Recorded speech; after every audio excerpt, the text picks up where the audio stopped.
Des parcours de femmes d'ici et d'ailleurs, tous les samedis à 12h45. Elle, votre rendez-vous sur Radio 2M avec Nadia Anwar, en partenariat avec le comité Parité et Diversité de 2M. Elles sont brillantes, combattantes, engagées et inspirantes. Scientifiques, médecins, enseignantes, femmes d'affaires ou militantes, bref, les femmes contribuent chaque jour au développement économique et social de notre continent. Bonjour et bienvenue à tous sur Radio 2M. Passionnée d'Afrique et d'entrepreneuriat, notre Elle a brillamment gravi les échelons de la finance. Elle est aujourd'hui à la tête de 2 grandes filiales du secteur bancaire, spécialisées dans la tech et le digital, où elle prône une technologie au service de l'humain. Découvrons ensemble l'histoire d'Alia Rouli, directrice générale de Digifi et Digiserve, filiale de la BMCI. Bonjour Alia et merci d'avoir accepté mon invitation. Tout le plaisir est pour moi. Merci pour l'invitation. Alors Alia, racontez-nous votre histoire. Comment tout a commencé pour vous? Alors tout a commencé à la ville d'Agadir. Je suis native d'Agadir. J'ai grandi à Agadir. Une enfance très heureuse dans un quartier qu'on appelait le quartier mixte, où on avait à la fois les juifs, les chrétiens et les musulmans et beaucoup de couples mixtes. Donc j'ai eu la chance avec mes parents. D'ailleurs mon père était polyglotte.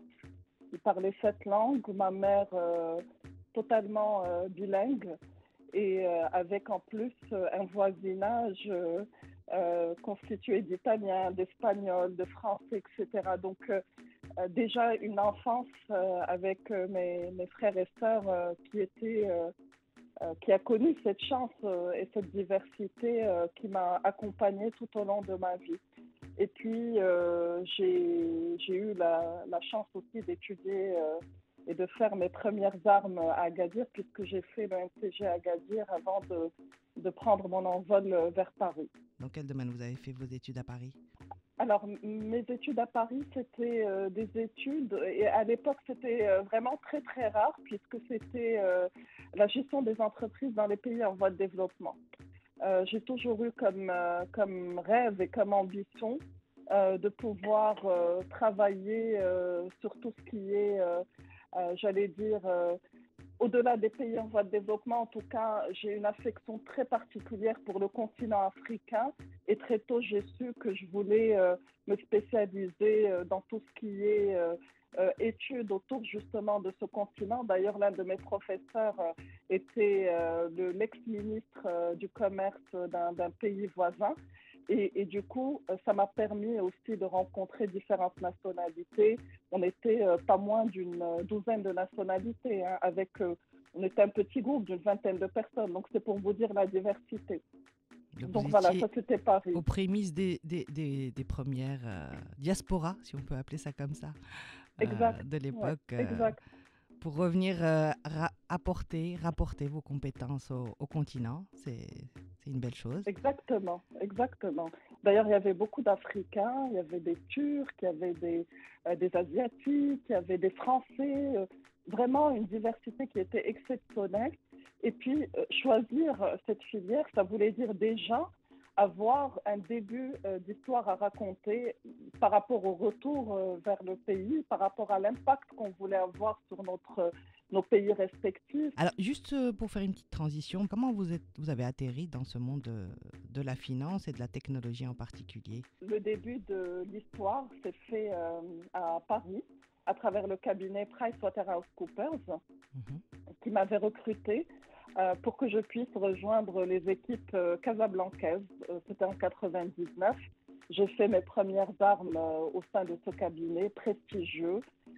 Au bout de 5 ans, je quitte pour des raisons personnelles d'ailleurs, puisque j'étais enceinte et je voulais absolument prendre un break. Vous connaissez la frénésie des cabinets d'audit, c'est très physique. Très prenant. Donc exactement. Donc je suis passée vers la Banque centrale, qui a été très prenante aussi, extrêmement ambitieuse dans son plan d'action, dans sa stratégie. Donc j'ai eu le plaisir de travailler à la Banque centrale à peu près pendant 5 ans.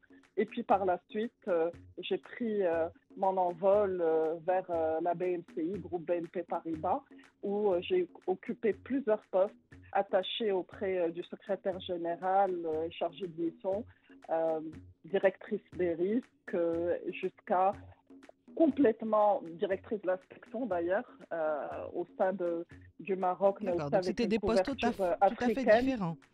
Exactement, mais j'allais dire, la rupture s'est faite en 2018 où j'ai décidé, grâce à une opportunité qui s'est présentée à moi, d'aller plutôt vers l'innovation, le digital et le marketing, hein, qui n'était pas du tout dans mon ADN, la stratégie.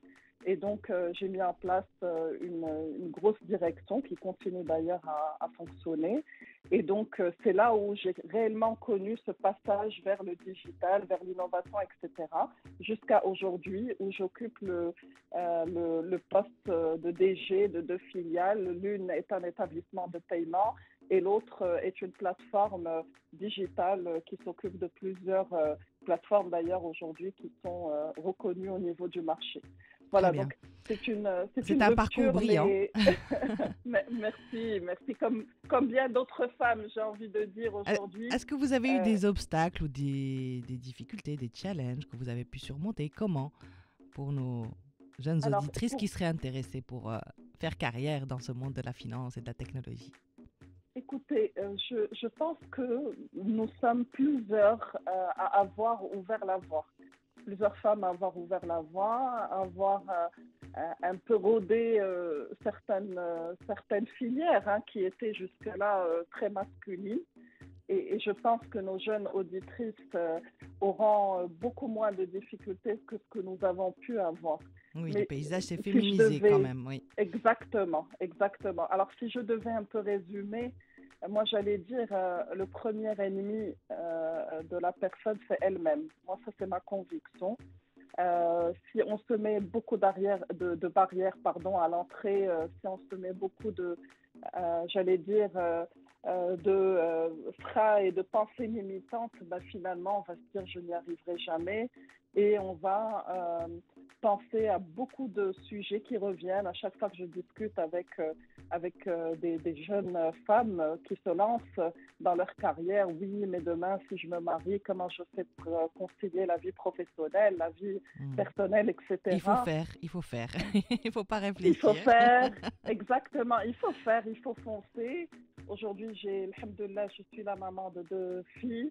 Je veux dire, certainement qu'il y a eu des petits sacrifices à avoir en cours de route, mais jamais au détriment d'un équilibre qui reste très fragile et sur lequel nous travaillons tous et toutes. Hein. Il n'y a pas que les femmes qui travaillent sur cet équilibre, les hommes aussi au quotidien. Donc, je pense vraiment qu'il faut rester, très focusé sur l'objectif qu'on veut atteindre. Tant pis si chemin faisant, il y a des petits couacs. Tant pis s'il y a des échecs au cours de route. Le plus important, c'est de ne pas perdre de vue son objectif. Vous êtes une des figures incontournables de l'entrepreneuriat dans le domaine de la finance et de la tech. Vous soutenez activement l'entrepreneuriat féminin et le digital. Et vous prônez justement une technologie au service de l'être humain. Selon vous, quel est l'enjeu de l'éducation aux nouvelles technologies pour les nouvelles générations ? L'enjeu est majeur. Il est primordial d'éduquer pour pouvoir continuer à percer dans ce domaine. Aujourd'hui, nous avons énormément de jeunes talents au Maroc qui n'auraient pas pu prétendre à l'entrepreneuriat s'ils n'avaient pas eu le background éducatif nécessaire. Maintenant, il n'y a pas que le background éducatif qui est important. Il y a aussi l'école de la vie. Il y a le courage d'aller vers l'entrepreneuriat, de pouvoir tomber aussi sur de bons sponsors et des mentors qui vont pouvoir vous donner les bons conseils. Je pense qu'aujourd'hui, le marché marocain a bien évolué dans ce sens-là.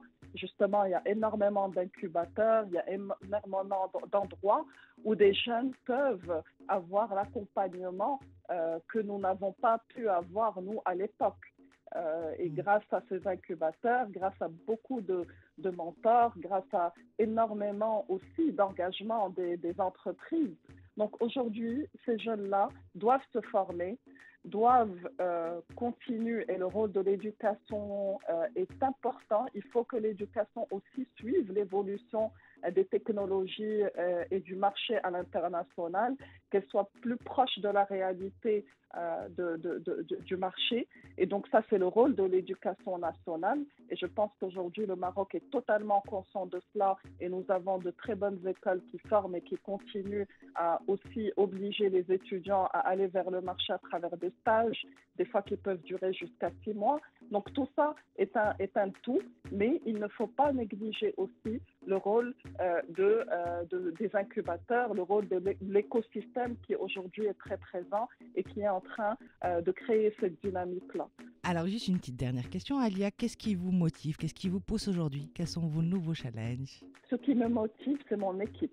C'est de me réveiller tous les matins et de me dire, je leur donne une vision. Cette vision, nous la construisons ensemble au quotidien.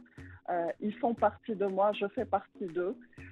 C'est cette synergie, c'est cette cohésion, c'est cette combativité qui me donne la niaque tous les matins. Et je les remercie aussi d'être cette source de motivation au quotidien.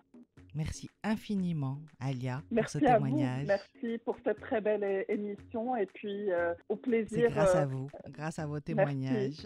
Merci Léla.